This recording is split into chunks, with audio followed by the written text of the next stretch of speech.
تو میرے بھائیوں پھر میں عرض کرنا چاہتا ہوں کہ جناب عمر گئے ہیں اس ٹکڑے میں جو جنت ہے۔ اس آیت کے روح سے عمر پیدا بھی وہاں سے ہوا تھا، عمر گیا بھی وہاں ہے، عمر نکلے گا بھی وہاں سے۔ تو نتیجہ کیا نکلا ہے کہ عمر آیا بھی جنت سے تھا، عمر گیا بھی جنت میں ہے۔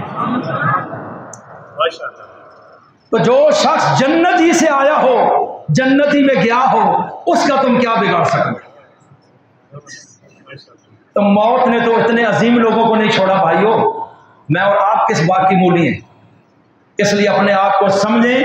اپنی آخرت کی تیاری کریں۔ 10 محرم آ رہا ہے، 2-3 منٹ میں بات ختم۔ حضرت حسین اور ان کا پورا قبیلہ، چھوٹے بچے، عورتیں، وہاں کے لوگوں نے بلایا۔ یزید بن معاویہ کے حق میں وہ شروع سے بھی نہیں تھے۔ 56 ہجری میں جناب امیر معاویہ بن ابی سفیان خلیفہ راشد رضی اللہ عنہ نے اپنی زندگی میں اپنے بیٹے یزید کو جنگی اور سیاسی کارکردگی کی بنیاد پر اس قابل سمجھا کہ میں اپنے بعد جانشین مقرر کر دوں، یہ نہ ہو کل جھگڑے ہوں، اور اتنی مشکل سے پوری ریاست کو ایک جھنڈے کے نیچے کیا ہے تو پھر کہیں نہ بکھر جائے۔ ان کی نیت صحیح تھی، اخلاص تھا اور اندر مفاد نہیں تھا، اور انہوں نے صحابہ سے مشورے کیے اور ولی عہد بنانا چاہا۔ ابھی تو وہ زندہ تھے۔ ولی عہد کا مطلب کہ لوگ بیعت کریں، بیعت ہوں جو ان کے حق میں ہے۔ یہ ایک قسم کا مشورہ تھا کہ اگر اکثریت آ جاتی ہے اس مسئلے پہ، اس کا مطلب ہے میرے بعد پھر اسی کو جانشین بنا لیا جائے۔ اس وقت کئی صحابہ نے کہا ہم ساتھ ہیں، لیکن حضرت حسین بن علی نے اور اسی طرح عبداللہ بن زبیر نے، اسی طرح کچھ اور حضرت عبداللہ بن عباس نے، حضرت عبداللہ بن عمر نے، دیگر کچھ صحابہ نے انکار کیا، کہا کہ نہیں، 2 وجہ ہیں جس وجہ سے ہمارا اختلاف ہے۔ ایک تو یہ کہ رسول اللہ دنیا سے گئے، اپنے رشتہ دار کو پیچھے چھوڑ کر نہیں گئے اس مسئلے میں۔ ابو بکر گئے، عمر کو چھوڑ کر گئے، وہ ان کے رشتہ دار نہیں تھے۔ عمر گئے، شورا بنا کر گئے، اپنوں کو لے کر نہیں آئے۔ تو جناب ایک تو باپ کے بعد بیٹا، یہ موروثیت ہوگی، اگرچہ نیت آپ کی ٹھیک ہے، لیکن اس بات کو بنیاد بنا کر آنے والے وقت میں دنیا میں بادشاہت قائم ہو جائے گی۔ باپ کے بعد بیٹا اور پوتا چلے گا اور اصل آل لوگ محروم ہوں گے۔ تو یہ ایک ایسی بنیاد پڑے گی، آپ صحیح کر رہے ہوں گے لیکن آنے والے وقت میں اس کا فساد بہت ہوگا اور دنیا میں انصاف ختم ہو جائے گا۔ اس لیے ہم ایک نئے کام کے حق میں نہیں۔ اور دوسری بات، اگر آپ نے یزید کو چننا ہے تو پھر یزید سے افضل لوگ موجود ہیں، تو آپ افضل کا انتخاب کریں۔ ان 2 باتوں پر اختلاف کیا اور انہوں نے کہا ہم اس مشورے میں نہیں ہیں، لیکن حضرت امیر معاویہ دنیا سے چلے گئے۔ اب یزید کے ہاتھ پر جو بیعت ہونا شروع ہوئی، ملک شام اور دمشق پورا بیعت ہو گیا، لیکن مکہ، مدینہ، حجاز اور بصرہ، ان علاقوں کے لوگوں نے کہا کہ ہم بیعت نہیں ہوتے۔ یہ مکہ پورا عبداللہ بن زبیر کے طرف تھا اور ان کے ساتھ کھڑا تھا، لیکن یزید نے اس وقت لوگوں سے زبردستی اپنی بیعت لینا چاہی تاکہ کوئی میری حکومت کو فرق نہ لگے، اور جہاں سے حضرت حسین پر دباؤ ڈالنا چاہا، ان کی گرفتاری کا آرڈر دیا، عبداللہ بن زبیر کی گرفتاری کا آرڈر دیا، اور یہ پہلی اس کی سیاسی غلطی تھی۔ آج لوگ کہتے ہیں یزید کے دور میں کربلا کا واقعہ ہوا، حصار مکہ ہوا، اسی طرح مدینہ پہ سنگ باری ہوئی، تو کعبہ پہ سنگ باری ہوئی، تو واقعہ حرہ مدینہ میں پیش آیا۔ اتنے بڑے جرم تو حضرت معاویہ کس طرح بری ہیں؟ تو میں عرض کرنا چاہتا ہوں، مورخین نے لکھا ہے، شیخ الاسلام مفتی تقی عثمانی نے حضرت امیر معاویہ اور تاریخی حقائق میں لکھا ہے، حضرت امیر معاویہ نے جو ولی عہد بنایا، اس کا مطلب تھا مشورہ ہے کہ ان کو بنا لیا جائے تو بہتر ہے۔ ان کی زندگی میں دوسرا خلیفہ نہیں بنا، نہ انہوں نے بنایا ہے، لیکن جب وہ چلے گئے، اگر مسلمان اس کے خلاف ہوں تو حضرت معاویہ کو کوئی فرق نہیں پڑتا، اور اگر مسلمان اس کے حق میں ہو گئے ہوں، اس سے بھی حضرت معاویہ کا کوئی مسئلہ نہیں ہے۔ اس لیے بعد میں اگر اس نے کچھ کیا ہے تو پھر جو اس کا اپنا مسئلہ ہے، حضرت معاویہ پر کوئی نہ ہٹ ہے، نہ ان کی نیت میں فرق ہے، نہ ان کے اوپر کوئی آبجیکشن لگتا ہے، اس لیے کہ ان کو کوئی پتہ نہیں تھا کہ میں 60 ہجری میں دنیا سے جا رہا ہوں اور 61 میں یہ ہو جائے گا، 62 میں یہ ہو جائے گا، 63 میں یہ ہو جائے گا۔ اس لیے بعد کے واقعات کی ذمہ داری ایک صحابی پر نہیں ڈالی جا سکتی، اور صحابہ کو ویسے بھی رب نے جنت کا سرٹیفکیٹ اپنے قرآن میں دیا ہے، اس لیے ان پر آبجیکشن نہیں لگ سکتا۔ تو میں صرف عرض کرنا چاہتا ہوں، یزید نے سیاسی غلطیاں کی، حضرت حسین پر گرفت کرنا چاہی، اور پھر ادھر ادھر کوئی سیاسی ڈھانچہ بھی خلفائے راشدین کے نہج پر نہیں رہا، یہ بہت ساری خامیاں پیدا ہو گئیں۔ حضرت حسین نے سوچا اتنی بڑی قربانی نانا نے بھی دی ہے، خلفاء نے دی ہے، جنگیں ہوئی ہیں، اسلامی ریاست صحیح طرح قائم ہو جائے، اور آج اگر ہماری زندگی میں وہ اس نہج سے ہٹ جائے اور گڑبڑ اور زیادتی ہونے لگے اور میں اس کی اصلاح بھی نہ کر سکوں تو پھر اس طرح تو میں خاموش نہیں رہ سکتا۔ اس لیے انہوں نے ان کی اصلاح کے لیے کھڑے ہو گئے اور وہاں سے ہزاروں خطوط آئے۔ خلاصہ یہ نکلا کہ یہاں سے یہ خانوادے کو لے کر چلے اور وہاں پہنچ کر آخر کار وہ وقت آیا کہ ان کئی فسادیوں نے جنہوں نے بلایا تھا وہ میدان چھوڑتے چلے گئے، ان میں کئی مخلص تھے وہ ڈر کر بھاگتے چلے گئے، یزید کی فوج کی گرفت ہوتی چلی گئی، آخر تقدیر ان کو کربلا کے ریگزار میں لے گئی اور وہاں پھر جمعے کا دن تھا اور وہاں معرکہ لگتا ہے، یزیدی فوجیں ہیں، عبید اللہ بن زیاد ہے اور اس کا لشکر ہے، اور انہوں نے ان نہتوں پر وہ ظلم کیا جو تاریخ انسانی میں آج تک کسی پہ نہیں ہوا، نہ دودھ پیتے بچوں کو چھوڑا اور اس قدر مارا۔ حضرت حسین بن علی اثر کے قریب شہید ہوئے لیکن وہ دنیا سے چلے گئے، ان 72 کے جنازے اٹھ گئے، لیکن انہوں نے یہ بتا دیا ہے کہ ہم جان دے سکتے ہیں، ظلم کے سامنے کبھی سر نیچا نہیں کر سکتے ہیں۔ تو انہوں نے ایک مشن کے تحت، یزید تھا اور حسین آج بھی ہے، یزید کسی وقت میں تھا اور حسین آج بھی دلوں میں ہے۔ اس لیے میں عرض کرتا ہوں اہل سنت والجماعت حضرت حسین کو سلام پیش کرتے ہیں۔ جو لوگ یزید کی وکالت کرتے ہیں اور حضرت حسین کو غلط قرار دیتے ہیں کہ خلیفہ برحق کے خلاف خروج کیا اور بغاوت کی تو یہی سزا تھی، جناب خلیفہ تب ہوتا ہے جب ان کی بیعت اتفاقی ہو چکی ہو، جب شہروں میں ابھی تک بیعت رکی ہے اور ابھی تک مسئلہ کھڑا ہے اور پھر حضرت حسین بیعت ہوئے ہی نہیں، اول دن سے نہیں مانا تو خروج کیسا ہے؟ ارے مسجد میں کوئی داخل ہوگا تو تب نکلے گا نا، ایک بندہ داخل ہی نہیں ہوا اور وہ باہر کھڑا ہے، آپ کہیں مسجد سے نکل گیا ہے، آپ کہیں مسجد سے داخل جب نہیں ہوا تو نکلا کیسے ہے؟ وہ تو پہلے ہی باہر ہے۔ حضرت حسین تو داخل ہی نہیں ہوئے بیعت میں تو پھر نکلے کب تھے کہ بغاوت ہو گئی ہے؟ اس لیے یہ بے وقوفوں کی بات ہے۔ اور پھر حضرت حسین کے بارے میں میرے نبی کا فرمان ہے کہ حسن و حسین دونوں بھائی جنت کے جوانوں کے سردار ہیں، ان کا جنتی ہونا کنفرم ہے۔ یہ صحابی رسول ہیں، یزید صحابی نہیں، وہ تابعین میں آتا ہے، وہ فاسق و فاجر ہے، اور ہم حضرت حسین کے ساتھ کھڑے ہیں۔ اور میرے نبی نے حضرت حسین کے بارے میں فرمایا حسین منی وانا من حسین، حسین مجھ میں سے ہے اور میں حسین میں سے ہوں۔ احب اللہ من احب حسینا، جو حسین سے محبت کرے گا میرا اللہ اس سے محبت کرے گا۔ اور حسین قبیلوں میں سے قبیلہ ہے، اس لیے گمراہ لوگوں کی باتوں میں آ کر صحابی اور بالخصوص نواسہ رسول کے بارے میں ایسی باتیں نہ کریں، کل ایمان کا مسئلہ بنے گا۔ اللہ تعالیٰ ان دونوں شہداء اور ان کے ضمن میں جتنے شہداء میدان میں تھے ان سب کے درجات بلند فرمائے اور ہمیں بھی قیامت میں ان کے جھنڈے کے نیچے معشور کرتے ہوئے بلا حساب جنت الفردوس عطا فرمائے۔ ملک امجد صاحب، ملک ظہیر صاحب کی والدہ بڑی نیک خاتون تھی، نمازی تھی، یکم محرم کو پچھلے سال وہ بھی اس دنیا سے گئی، ان کے لیے بھی ہم دعا گو ہیں، اللہ تعالیٰ ان کی قبر کو جنت کا باغ بنائے اور بلا حساب جنت الفردوس عطا فرمائے۔ وما علینا الا البلاغ المبین۔